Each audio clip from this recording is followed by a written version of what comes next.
Hello, welcome back to beyond voice. നമ്മളിപ്പോൾ ഉള്ളത് alpha റോമിയോൻ്റെ Stelvio എന്ന് പറഞ്ഞ വണ്ടീൻ്റെ ഫ്രണ്ടിലാണ്. നമ്മൾ ആദ്യം പറഞ്ഞു കേട്ടത് നല്ല തിരക്കാണ്. നമുക്ക് ഇതിൻ്റെ ഫ്രണ്ട് സ്റ്റൈലിംഗിൽ നിന്ന് തന്നെ നമുക്ക് തുടങ്ങാം. ഇതിൻ്റെ ഫ്രണ്ട് സ്റ്റൈലിംഗ് തന്നെ നമുക്ക് വളരെ പ്രീമിയം ആയിട്ടുള്ള ഇതിൻ്റെ ഫ്രണ്ട് സ്റ്റൈലിംഗ് വരുന്നുണ്ട്. നിങ്ങൾ ഈ കാണുന്ന പോലെ തന്നെ ആൽഫ റോമിയോൻ്റെ ആ ഒരു ബാഡ്ജിങ് നമുക്ക് ഇവിടെ കാണാൻ പറ്റും. അപ്പോൾ നമുക്ക് ഇതിൻ്റെ ഹെഡ് ലാമ്പ് യൂണിറ്റ് ഒക്കെ ആണെങ്കിലും വളരെ പ്രീമിയം തന്നെയായിട്ട് നിങ്ങൾക്കിത് ഫീൽ ചെയ്യും. നിങ്ങളിത് കാണുമ്പോൾ തന്നെ നിങ്ങൾക്കറിയാം ഇതിൻ്റെ ആ ഒരു ബോൾഡ് ആയിട്ടുള്ള ഹെഡ് ലാമ്പ് യൂണിറ്റ് നമുക്ക് ഇതിനകത്ത് വരുന്നുണ്ട്. അതുപോലെ ഇതിൻ്റെ ഒരു ഗ്രീൻ കളേഴ്സ് ഒക്കെ ആണെങ്കിലും വളരെ അടിപൊളിയായിട്ടുണ്ട്. ഫ്രണ്ട് ആണെങ്കിലും ഇവിടെ നമുക്കൊരു ആൽഫ റോമിയോൻ്റെ ആ ഒരു ബാഡ്ജിങ് കാണാൻ പറ്റും. ട്രിലോബോ എന്ന് പറയുന്നത് നമുക്ക് ആ ഒരു വി ടൈപ്പ് ഗ്രില്ലാണ് നമുക്ക് ഇതിനകത്ത് വരുന്നത്. ട്രിലോബോ എന്ന് പറഞ്ഞിട്ടുണ്ടെങ്കിൽ ത്രീ ലോബ്, അതിൻ്റെ ആ ഒരു ഷോർട്ട് ഫോമാണ് ട്രിലോബോ എന്ന് വിളിക്കുന്നത്. ആ ഒരു സിഗ്നേച്ചറിലുള്ള ഗ്രില്ലാണ് നമുക്ക് ഈ 2025 2026 വരുമ്പോൾ നമുക്ക് കിട്ടുന്നത്.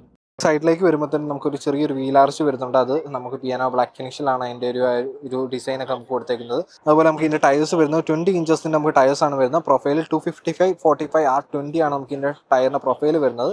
നിങ്ങൾ കാണുന്ന പോലെ തന്നെ ഈ അലോയിൻ്റെ ഡിസൈനൊക്കെ ആണെങ്കിൽ ഒരു പൂവിൻ്റെ ഒക്കെ ഒരു ഡിസൈനുള്ള ഒരു അലോയ്സാണ് നമുക്ക് ഇതിനകത്ത് വരുന്നത്. ഇതിൻ്റെ നമുക്ക് ഈ ഒരു മിറേഴ്സ് ഒക്കെ ആണെങ്കിലും ഒരു ബ്ലാക്ക് ഫിനിഷിലുള്ള ഒരു മിറേഴ്സാണ് നമുക്ക് ഇതിനകത്ത് വരുന്നത്. അതിനകത്ത് റെഡ് ഫിനിഷിംഗ് കൊടുത്ത് വളരെ പ്രീമിയം ആയിട്ട് തന്നെ അത് കീപ്പ് ചെയ്തത്. അപ്പോൾ നമുക്ക് ഇതിൻ്റെ ബാക്കിലേക്ക് വരുമ്പോഴത്തേന് നിങ്ങൾ കാണാൻ പോകുന്ന ഇഷ്ടംപോലെ സ്ഥലം നമുക്ക് ഇതിനകത്ത് വരുന്നുണ്ട്. നമുക്ക് ഇഷ്ടംപോലെ സാധനങ്ങളൊക്കെ വെക്കാൻ പറ്റുന്ന ആ ഒരു സ്പേസ് നമുക്ക് ഇതിനകത്ത് വരുന്നുണ്ട്. ലൈറ്റ്സ് കാര്യങ്ങളൊക്കെ കൊടുത്തിട്ടുണ്ട്.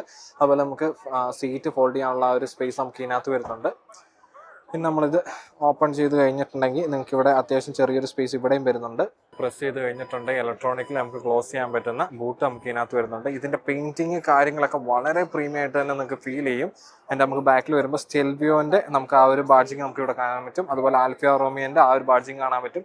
അതുപോലെ Q4 എന്നുള്ള ബാഡ്ജിങ് നമുക്ക് ഇവിടെ വരുന്നുണ്ട്. നിങ്ങൾ ഈ കാണുന്ന പോലെ തന്നെ ഇതാണ് നമുക്ക് ഇതിൻ്റെ ഒരു ബ്രേക്ക് ലാമ്പ് യൂണിറ്റ് വരുന്നത്. ക്രിസ്റ്റൽ എലമെൻറ്റോട് കൂടിയുള്ള ഒരു ബ്രേക്ക് ലാമ്പ് യൂണിറ്റ് ആണ് വരുന്നത്. വളരെ സ്ലീക്ക് ആയിട്ടുള്ള ഒരു ഹെഡ് ലാമ്പ് യൂണിറ്റ് വരുന്നുണ്ട്. അതുപോലെ നിങ്ങൾ ഇവിടെ കാണുന്ന പോലെ നമുക്ക് ഇവിടെ വൈപ്പേഴ്സ് കാര്യങ്ങളൊക്കെ നമുക്ക് ഇതിനകത്ത് വരുന്നുണ്ട്. പിന്നെ ബാക്കിൽ നിന്ന് കിട്ടുന്നൊരു ലുക്ക് എന്നൊക്കെ പറഞ്ഞിട്ടുണ്ടെങ്കിൽ വേറെ തന്നെ ഒരു ഫീലാണ്. പ്രത്യേകിച്ച് അതിൻ്റെ ആ ഒരു ഡിസൈനും എന്താ പറയുക, വേറെ തന്നെ ബാക്കി വണ്ടികളിൽ നിന്നൊക്കെ എടുത്തു നിൽക്കുന്ന ഒരു ഡിസൈനാണ് നമുക്ക് ഇതിനകത്ത് വരുന്നത്. പ്രത്യേകിച്ച് ഇതിൻ്റെ പെയിൻറ്റിങ്ങിൻ്റെ ഫിനിഷും ക്വാളിറ്റിയൊക്കെ നിങ്ങൾ കാണുമ്പോൾ തന്നെ നിങ്ങൾക്ക് ഇത് മനസ്സിലാവും. വളരെ പ്രീമിയം ആയിട്ടുള്ളൊരു വണ്ടിയാണ് നമ്മുടെ ഈ ഒരു ആൽഫ റോമിയോൻ്റെ സ്റ്റെൽവിയോ എന്ന് പറയുന്ന ഈ വണ്ടി. ഇതിൻ്റെ സൈഡ് ഡോർ പാഡിലൊക്കെ ലോക്ക് അൺലോക്ക് ബട്ടണും കാര്യങ്ങളൊക്കെ ഇവിടെ കാണാൻ പറ്റും. വളരെ സൈഡിൽ ഒരു പ്രീമിയം ആയിട്ടുള്ളൊരു സൈഡാണ് നമുക്ക് ഇതിനകത്ത് വരുന്നത്. ഇവിടെ വരുമ്പോഴത്തേക്കും ഇതിൻ്റെ ഒരു സ്ക്രീനൊക്കെ ആണെങ്കിൽ വളരെ പ്രീമിയം ആയിട്ടുള്ള സ്ക്രീൻ നമുക്ക് ഇതിനകത്ത് വരുന്നുണ്ട്. എൻജിൻ സ്റ്റാർട്ട് സ്റ്റോപ്പ് ബട്ടൺ നമുക്ക് ഇവിടെയാണ് വരുന്നത്. അതിനകത്ത് ലെഫ്റ്റ് സൈഡിലായിട്ട് നമുക്ക് ഇതിൻ്റെ ക്രൂസ് കൺട്രോളിൻ്റെ ബട്ടൺ കാണാൻ പറ്റും. റൈറ്റ് സൈഡിലായിട്ട് നമുക്ക് ഇതിൻ്റെ വോളിയം കൺട്രോൾസ് കാണാൻ പറ്റും. നമ്മൾ പ്രസ് ചെയ്ത് കഴിയുമ്പോൾ തന്നെ നിങ്ങൾ കാണുന്ന പോലെ തന്നെ വളരെ ഒരു അഗ്രസീവ് ആയിട്ടുള്ള ഒരു ഇൻസ്ട്രുമെന്റ് ക്ലസ്റ്റർ വരുന്നുണ്ട്. ഇപ്പുറത്തായിട്ട് നമുക്ക് ഇൻഫോർടൈൻമെന്റ് സിസ്റ്റം വരുന്നുണ്ട്. താഴോട്ട് വരുമ്പോഴത്തേനും നമുക്ക് ഇതിനകത്ത് ഈ കാണുന്ന പോലെ തന്നെ നമുക്ക് ക്ലൈമറ്റ് കൺട്രോളിൻ്റെ ഒക്കെ ഒരു കൺട്രോൾസ് ഇവിടെ ആയിട്ടാണ് വരുന്നത്. ഇവിടെ വരുമ്പോഴത്തേനും നമുക്ക് ആ ഒരു BMW ഒക്കെ ഒരു മോഡൽ നമുക്ക് ഗിയർ ഷിഫ്റ്റേഴ്സ് വരുന്നുണ്ട്. ഡ്രൈവ് മോഡ്സ് കാര്യങ്ങളൊക്കെ വരുന്നുണ്ട്. സെലക്ടേഴ്സ് വരുന്നുണ്ട്. അതുപോലെ ഇപ്പുറത്തെ സൈഡിലേക്കൊക്കെ വരുമ്പോഴത്തേനും ഇതിൻ്റെ ഡിസൈൻ എന്ന് പറഞ്ഞിട്ടുണ്ടെങ്കിൽ വേറെ ഫ്യൂച്ചറിസ്റ്റിക് ആയിട്ടുള്ള ഡിസൈനാണ് നമുക്ക് ഇതിനകത്ത് വരുന്നത്. സീറ്റ്സിൻ്റെ ക്വാളിറ്റി വേറെ തന്നെ ആയിട്ടുള്ളൊരു സീറ്റ്സിൻ്റെ ക്വാളിറ്റി നമുക്ക് ഇതിനകത്ത് വരുന്നുണ്ട്. നിങ്ങൾ കാണുന്ന പോലെ എൻ്റെ അപ്പോസ്റ്ററി കാര്യങ്ങളൊക്കെ വളരെ പ്രീമിയം ആയിട്ടുണ്ട്. അതുപോലെ നമുക്ക് ഇലക്ട്രോണിക്കലി കൺട്രോൾ ചെയ്യാൻ പറ്റും. അങ്ങനത്തെ എല്ലാ പരിപാടികളും നമുക്ക് ഇതിനകത്ത് വരുന്നുണ്ട്. അതുപോലെ നമുക്ക് ഈ ഒരു ആംബ്രസ്റ്റ് ഓപ്പൺ ചെയ്ത് കഴിഞ്ഞിട്ടുണ്ടെങ്കിൽ അതിനകത്ത് ഓക്സിലറി കേബിളിൻ്റെ USB-Aയും C-യും കാര്യങ്ങളൊക്കെ നമുക്ക് ഇതിനകത്ത് അവൈലബിൾ ആണ്. താഴോട്ട് വരുമ്പോഴത്തേനും നമുക്കൊരു ചെറിയ ലൈറ്റ് കാര്യങ്ങളൊക്കെ നമുക്ക് ഇതിനകത്ത് അവൈലബിൾ ആണ്.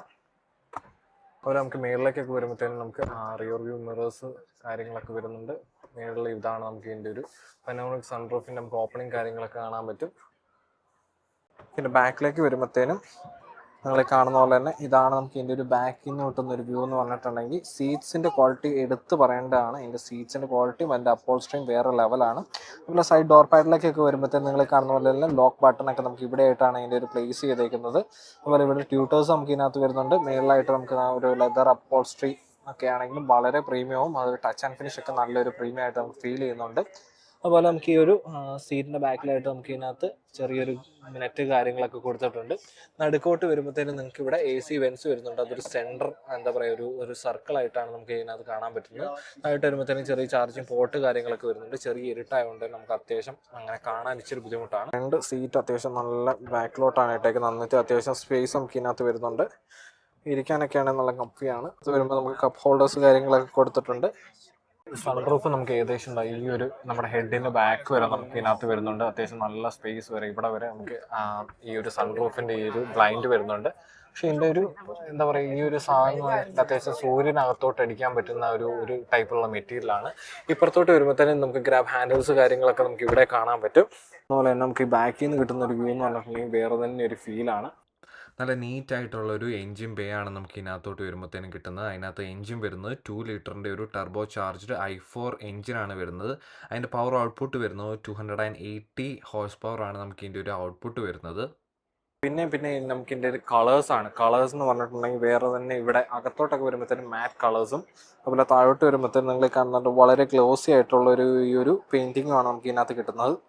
നിങ്ങൾ ഈ കാണുന്ന പോലെ തന്നെ ഇതിൻ്റെ പ്രൈസിങ് ആണ് ശരിക്കും ഇതിന് $63,000 ആണ് നമുക്ക് ഇതിൻ്റെ ഒരു സ്റ്റാർട്ടിങ് പ്രൈസ് ആയിട്ട് വരുന്നത്. അതിൻ്റെ കൂടുതൽ ഡീറ്റെയിൽസ് കാര്യങ്ങളൊക്കെ ഇവിടെ നിങ്ങൾക്ക് കാണാൻ പറ്റും. അപ്പോൾ അത്രയ്ക്ക് തന്നെയുള്ള നമ്മുടെ ഈ ഒരു ആൽഫ റോമിയോൻ്റെ സ്റ്റെൽവിയോൻ്റെ വിശേഷങ്ങൾ. അപ്പോൾ നിങ്ങൾക്ക് ഈ വീഡിയോ ഇഷ്ടമായിട്ടുണ്ടെങ്കിൽ ലൈക്ക് ചെയ്യുക, ഷെയർ ചെയ്യുക, അതുപോലെ നിങ്ങളുടെ ഈ ഫ്രണ്ട്സിന് വീഡിയോ അയച്ചു കൊടുക്കുക. അപ്പോൾ അത്രയ്ക്ക് തന്നെയുള്ളൂ. Thank U.